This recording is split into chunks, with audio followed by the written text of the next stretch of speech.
Saya kira kita harus melakukan tahap-tahap yang agak panjang untuk memahami berpikir itu apa, alatnya bagaimana, struktur dan mapping yang disebut mesin berpikir itu apa. Jadi selama ini kan ngomong berpikir kan kita tidak paham-paham amat dengan otak kita. Terus kita ditipu ada otak kanan, otak kiri, otak belakang, pojokan, ono utuk pojokan, ono utuk rodok nisor, rodok ndukur, ono pucuke utuk barang iku sesuai untuk dadi komoditas kabeh.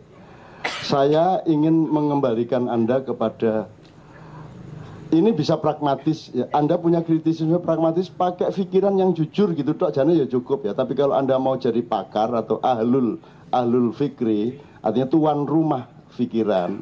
Jadi Anda host of the mind ya, host of the mind.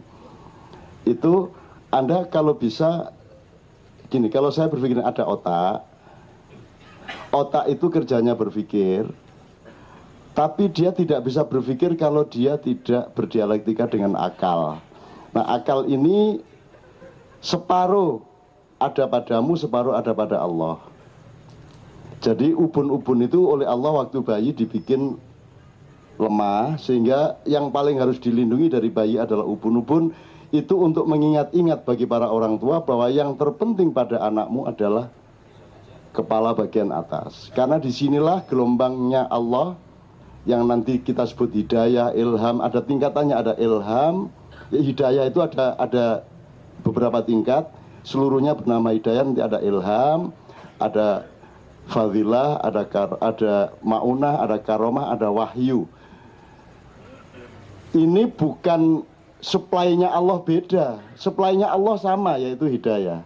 Tapi prosesormu itu yang menentukan kamu cuma dapat ilham. Kalau prosesormu agak lebih tinggi RAM-nya, ya, kamu bisa dapat fadilah. Lebih tinggi lagi, Pentium piro saiki. Harddiskmu tidak hanya MB, tidak hanya gigabyte, tapi sudah tera, maka kamu akan dapat menangkap yang di atasnya. Jadi yang dikasih Allah itu sama. Udah tinggal ambil. Saya ngomong begini tidak untuk pamer kepada Anda karena saya tidak pernah berpikir. Saya cuma nyetel mesin ini. Karena Allah mempekerjakan otak saya melalui akal. Akal itu hanya hidup kalau ada gelombang-gelombang, katakanlah gelombang elektromagnetik dari Allah, yang kemudian dulunya saya cuma menangkap satu slogi yang namanya ilham. Semua seniman kan butuh inspirasi ya, Dang. Mana Dadang tadi? Kamu itu tanya hilang lagi. Dadang ini nanti soal Dadang, soal nanti saya tunjukkan siapa aslinya dia ya. Benar tidaknya Islam kafahnya nanti saya kasih tahu. Dan orang macam dia memang orang harus dihormati setinggi Anda menghormati setan. Nanti Dang. Tenang Dang, nanti. Tapi pokoknya gitu Mas.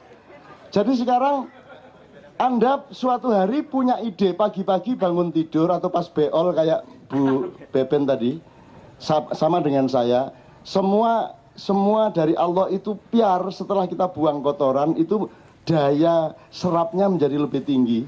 Sejak kemarin sudah ada Allah kasih gelombang ini. Cuman prosesor kita tidak. Jadi banyak damage, harus didefrah, harus di clean up. Kalau Anda sudah cleaning up, maka Anda akan menerima lebih banyak. Meskipun Allah kasihnya terus menerus sama. Jadi Allah tuh kasih hidayah itu terus menerus tanpa batas. Cuman orang sekarang seniman aja ngomong inspirasi bahasa Indonesianya ilham. Ilham aja nggak diurus beneran. Dipikir ilham itu kamu cari terus dapat. Enggak. Ilham itu sudah jelas ada. Kamu tinggal membangun software, kamu akan jadi programmer hidupmu sendiri kamu. Maka kamu akan dapat ilham. Software saya lebih tinggi kompatibilitasnya, saya akan dapat fadilah, maunah, karomah. Wahyu yang mungkin kita tidak mungkin. Karena kalau wahyu itu softwarenya dan hardwarenya harus Allah langsung yang memprogram. Dengan asisten-asistennya namanya Jibril, makanya Muhammad dibersihkan dadanya.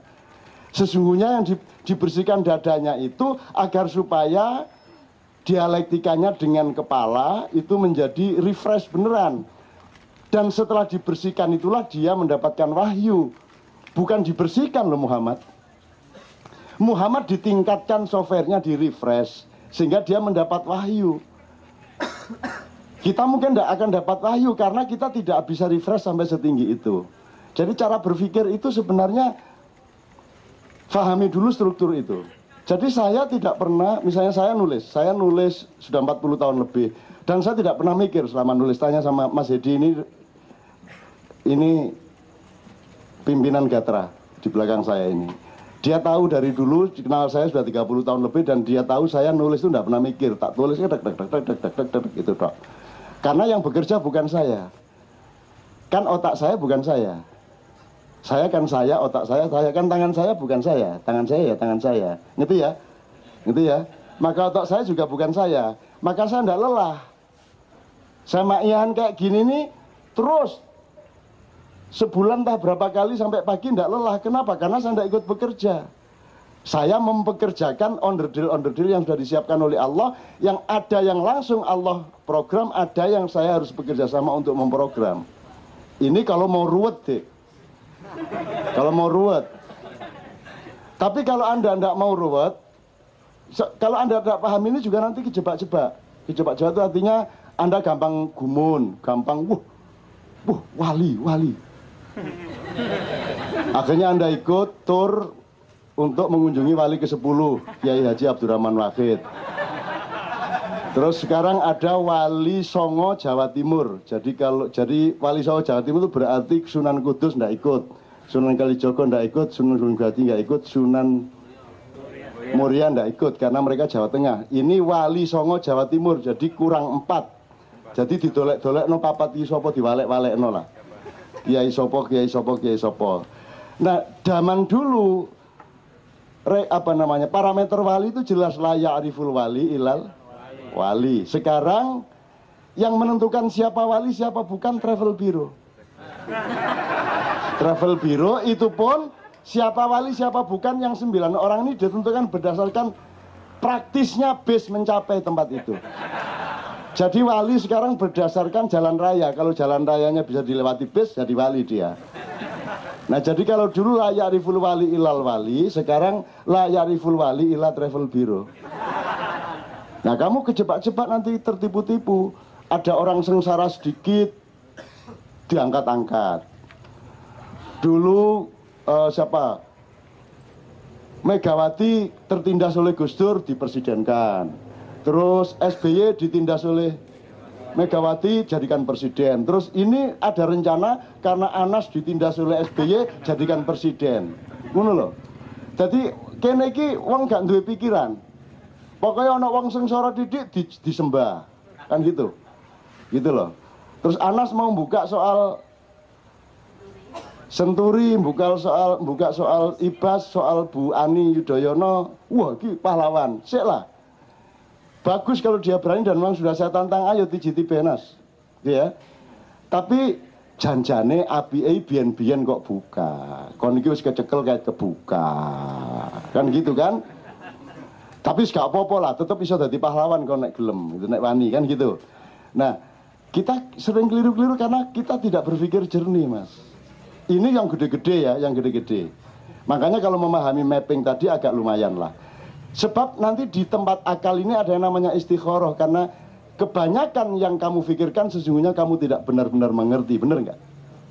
Kamu berspekulasi seolah-olah mengerti. Tapi untuk mengerti sungguh-sungguh harus ada konfirmasi dengan Allah. Bisa istikharah dengan bermacam-macam jenis istikharah.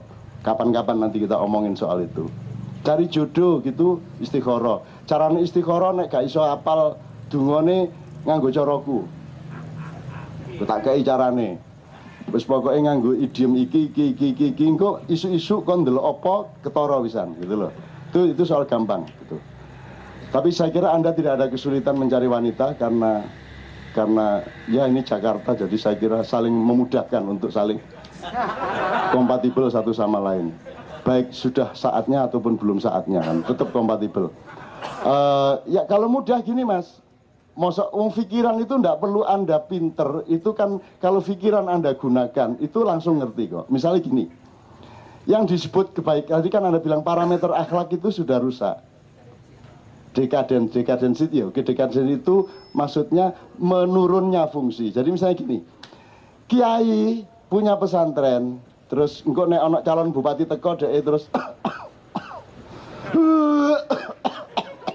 arek-arek iku lho rek tuku gendeng sakune gak dadi-dadi. Malah gendeng mek 200 lho paling. Terus apen-apen ngomong ngono iku metu kamare terus anggota DPR itu calon bupati. Lho, butuh gendeng ta sampean Pak Yai? Pinten sih butuh gendeng? Tolong ya sudah pesan sekarang ini untuk pesantren ini gitu. Gitu ya, pekerjaan sejumlah kiai seperti itu. Ya. Dan kiai umur berapapun mesti watuk-watuk deh. Gak ono kiai sehat walafiat kaya awak-awak ngene iki. Nek kene iki berarti itu kayak kiai kudu watuk, pilek kudu dididik wah. Itu tanda kiai. Jadi itu ciri-ciri khas kiai. Saya pernah sholat ini, saya selingi dikit. Saya pernah sholat dulu pernah saya ceritakan di KC awal dulu. Saya sholat di Blitar pas maghrib lewat sak kepeduke musola saya lewat. Aku sholat ngene iki duadak sing imam iku medeni. Sembuayangku sak karepe dhek saking khusyuke karo Allah. Allahu Akbar. Terus ini ada jendela kecil di mana? Ar-Rahmanir Rahim Maliki Yaumiddin. Iya karena abudu wa iya karena kain itina siratal mustaqim siratal ladzina an'amta alaihim. Aku ngene Mas. Lho. Iki sholat ya apa kayak gini. Jadi karena dia sholatnya kokur. Sami Allahu liman hamidah. Saya selama sholat ngelihat dia ndak inget Allah sedikit pun. Ya toh, wong dia sangat dramatis toh. Allah kalah. Terus saya bilang sama Allah gini. Menjelang akhir tahiyat saya terus ingat ya Allah. Selama 3 rakaat ini saya tidak ingat engkau ya Allah. Aku mohon maaf, biar untuk kesopanan saya akan ikutin sampai tahiyat akhir. Nanti saya akan pindah musola, saya akan sholat lagi. Itu saya ngomong begitu sama Allah dalam hati. Terus sampailah akhir tahiyat, assalamualaikum ini. Terus noleh, Gusti Allah gak rewel kok raimu rewel ya apa? Wah Melayu aku Mas.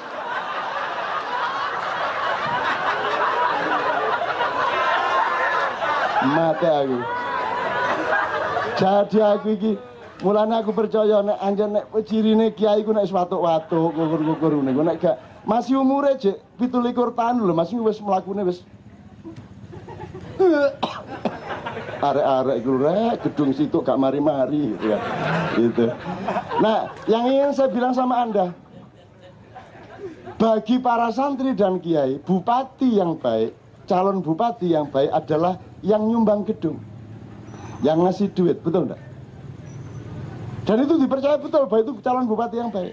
Dia tidak peduli duitnya nanti duit curian apa duit tidak, enggak tahu. Yang penting ngasih itu baik, betul enggak? Itu se-Indonesia tak gitu. Itu benar enggak secara pikiran? Benar enggak? Benar enggak itu? Loh, emang dia ngasih? Loh, sebentar. Kalau ada calon bupati datang ke pesantren ngasih duit, itu apa dia benar-benar ngasih? Lah iya kok kamu bilang baik? Loh, enggak, emang dia ngasih. Itu peristiwa dia memberikan sesuatu tapi untuk kepentingan pesantren, untuk kepentingan bupatinya. Lah iya bukan ngasih namanya. Kalau ngasih kepada orang lain, dia tidak, dia ngasih prospeknya sendiri kan gitu. Itu bukan memberi, bukan sedekah itu. Itu nyogok namanya. Itu bukan kebaikan. Nah, kamu aja dekadensi berpikirnya jelas gini kok. Gitu kok baik. Coba sekarang, ini contohnya sangat banyak, tapi saya tidak punya banyak waktu. Misalnya contoh begini. Pesannya orang tua gini. Nah, pokoknya kamu ya si opo lah ndelok penggawean cek dadi wong rek. Mosok kon iki biyen gak dadi wong. Terus mari ngono ternyata anaknya melamar, terus karena deket sama Gayus bisa jadi pegawai pajak. Alhamdulillah, terus dia lapor sama tetangga, alhamdulillah anakku saiki wis melok gayus. Wis iso ngirim wong tuane, wis iso gawe masjid barang di desa iki, alhamdulillah gitu. Kebaikan adalah ketika anak sukses di Jakarta kirim uang ke desa.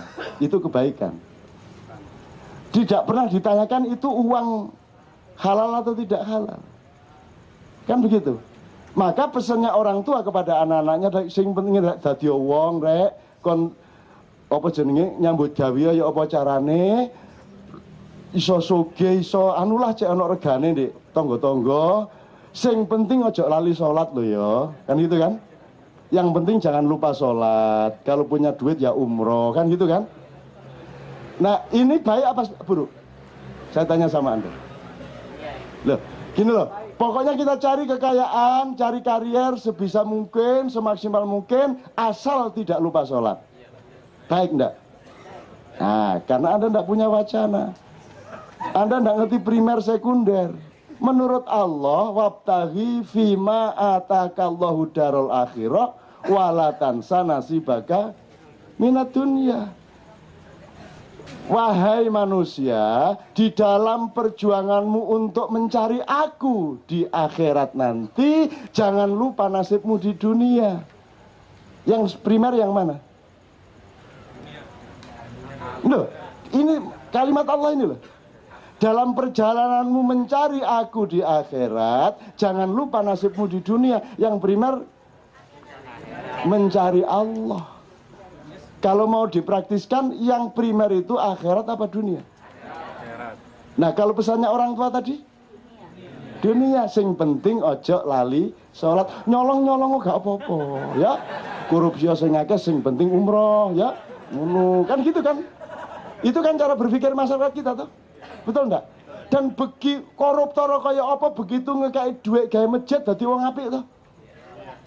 Karena masyarakat sendiri tidak punya parameter berpikir yang benar. Masyarakat dengan bodoh menyerahkan seluruh urusan kepada negara.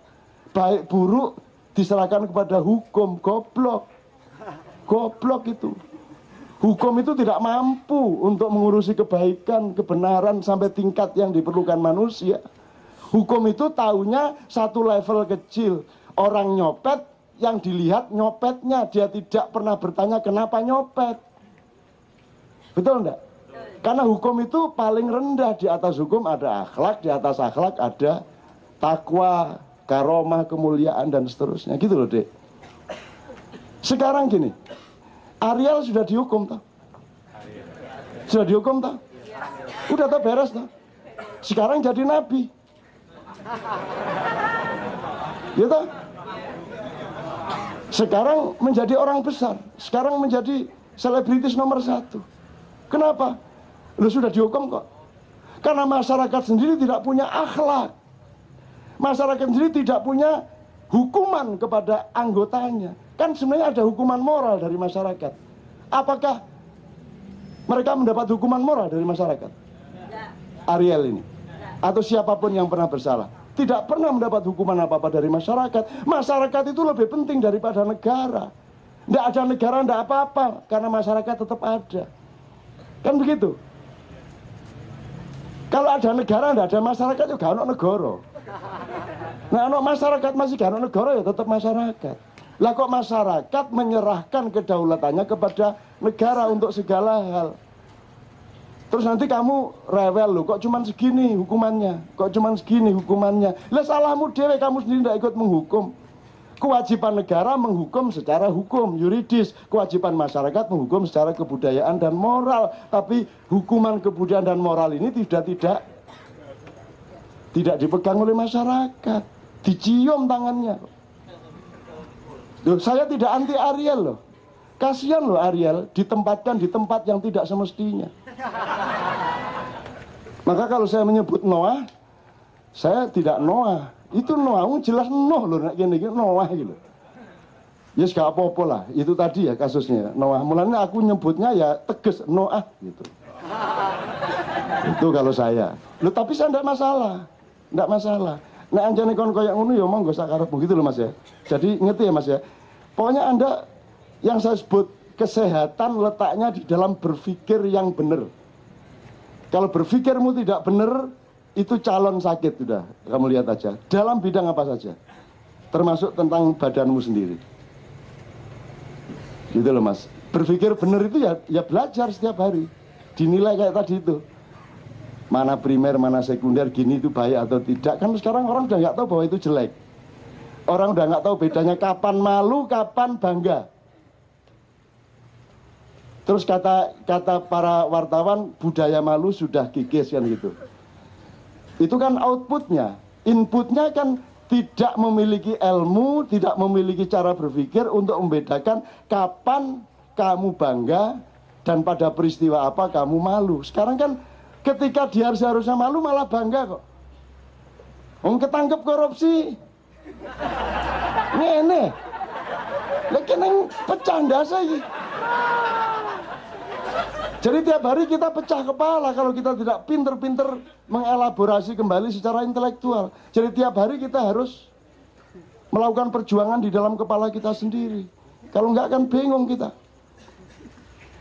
Tasbih itu utamanya dipakai oleh koruptor yang sedang diadili. Betul enggak? Begitu ketangkap kudungan. Begitu ketangkap kupuluan kan begitu. Jadi Gusti Allah gedhe-gedhe. Arek-arek iki. Oh malah selamat aku iki sabar. Nek aku gak sabar wis tak ganti karo umat liyane. Kan ada ayat begitu. Saya sudah tak ganti kon di dapur. Mesti anu bedes ae isine dunya bedes ae wis timbane menungso koyo ngene anu bedes ae gitu. Bedes itu monyet. Makanya kalau Allah tadi kan ada yang protes kok dikutuk jadi batu kok tidak jadi sadar. Ya itu kan niru Allah. Allah kan mengutuk jadi kera kan gitu kan. Kera atau ada yang kirodatan khosyiin itu kan. Karena syirik kepada Allah, sombong kepada Allah dikutuk menjadi kera kan gitu. Itu kan Allah enggak apa-apa kalau dia mengutuk jadi apa-apa. Dan Allah itu yang goda. Wong yang dikutuk itu di sana enggak ada kera kok dikutuk jadi kera. Itu kan enggak takut mereka. Ya Brang ya. Yang dikutuk itu kan orang Yahudi. Ya toh? Di sana enggak ada kera. Terus dikutuk jadi kera kan sing dikutuki dilang-dilang apa maksudnya? Kan gitu kan? Kok nggak ngerti ada kera? Jadi itu memang Tuhan sengaja untuk menunjukkan kepada Anda bahwa yang dikutuk itu sebenarnya bukan orang Yahudi, itu orang dari daerah tropis yang mengembara ke sana. Pada momentum lain mereka meminta kepada Musa, Musa kalau memang kamu itu nabinya Allah, mbok kamu itu mintakan kepada Allah makanan yang pantas, mosok kurma bendino esuk kurma, awan kurma, bengi kurma, mbok sekali-sekali kacang, bayem. Lho sing disebut iku makanan kita, bayem, kacang adas, brambang. Di Quran loh itu. Di Quran itu 4 macam makanan, sayuran, buah-buahan yang ada di tropis, terutama di Pulau Jawa. Loh, arek endi iki kan ini kan? Arek endi? Jadi kalau kamu kutuk-kutuk Yahudi ku guyu dhewe. Gusti Allah lah dapurmu iku sapa? Kon iki sing tak dadekno bedes ya kon. Nah, makanya sekarang kera itu ditaruh di Pulau Bali di Sangeh itu. Gitu loh. Nah, di Sangeh itu Anda lihat populasinya tidak pernah tambah. Dari dulu ya cuma segitu jumlahnya, sekitar 300. Sampai sekarang jumlahnya hanya 300 di Sangeh itu. Dan singa dan kera-kera di Sangeh itu kera-kera yang sangat manusiawi. Sangat punya kecerdasan manusia. Nek gak percaya kon sediakan 3 dompet. Yang satu isi receh. Ewon gitu ya, 1.500, 100 buah. Langsung di buantung disuawat nomene. Kalau di kamu isi ratusan ribu, ada 5, ada 10 gitu nanti diambil ratusan ribunya terus dia antarkan dompetnya ke Anda. Loh, itu masuk bedes ya, Pak uang ini. Nah kalau isinya dolar, wah itu ngene langsung deh. Lah ayo besok ke Sangeh kamu, ayo sediain 3 dompet itu. Kamu lihat, kamu nggak tahu, Kamu merendah-rendahkan orang janjane ya awake dhewe iki, mulane setan-setan itu kan berontak di sana itu. Jamaah haji Indonesia itu banyak tidak berkah, tidak jumlah jamaah haji tidak memperbaiki kehidupan di Indonesia toh. Itu karena setannya di sana juga agak didengarkan sama Tuhan. Begitu jumroh, setannya langsung bengok-bengok nang langit. Niki karepe yen apa padha-padha setane kok bandem-bandem.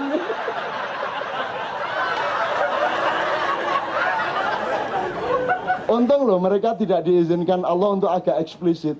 Kalau eksplisit itu mereka mesti demo bikin tulisan-tulisan sesama setan dilarang merempar. Ya apa kon? Kate gak semaput kon kabeh. Untung loh Allah melarang wis gak apa-apa kon, sing penting kon minggir aja gak kena kan gitu kan. Gitu. Kalau setan diizinkan demo bayangin.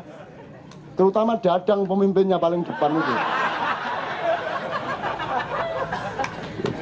Lu jangan rendahkan setan, saya pindah ke Dadang, jangan rendahkan setan. Setan itu orang makhluk Allah yang sangat menderita.